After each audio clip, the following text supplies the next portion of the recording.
नमस्कार, आप देख रहे हैं नेशन न्यूज 24 और मैं हूं आपके साथ निलोफर अंसारी। आइए नजर डालते हैं आज की ताजा खबरों पर।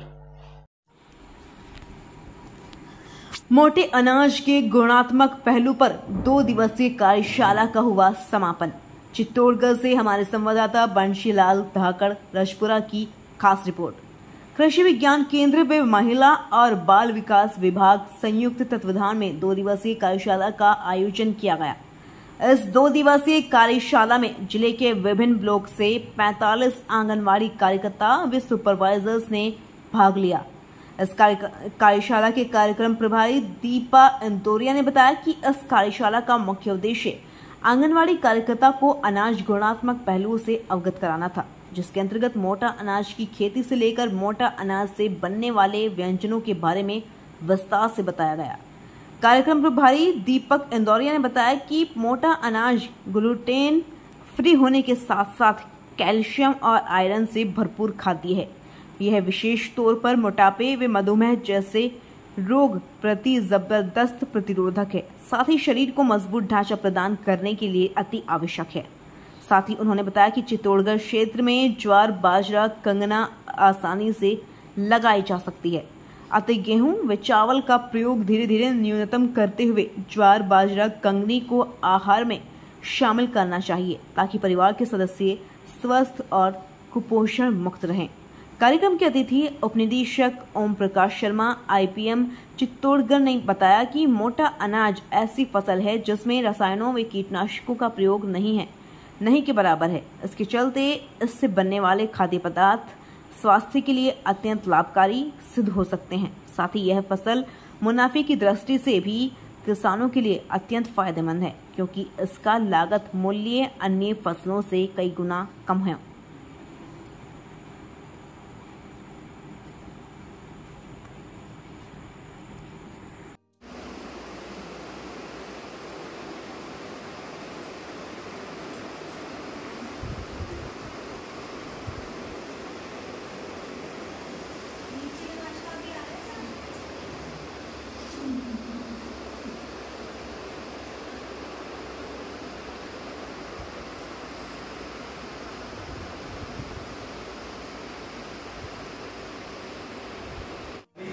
शर्मा साहब ने आपको बहुत अच्छा जैविक उत्पाद के बारे में अपन क्या कर सकते हैं, अपने स्वास्थ्य के बारे में क्या कर सकते हैं।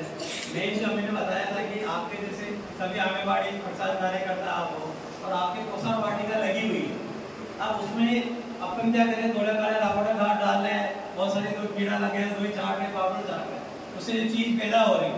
मैं तो कहता हूँ आप लोग की जो सब्जियां खा रहे हैं सब जैविक ही खा रहे हो, यानी किसान सब जो मिर्ची, टमाटर, बैंगन या सब्जी पैदा करता है उसमें 5-7 दिन में 2 ही चाटते ही रहता है।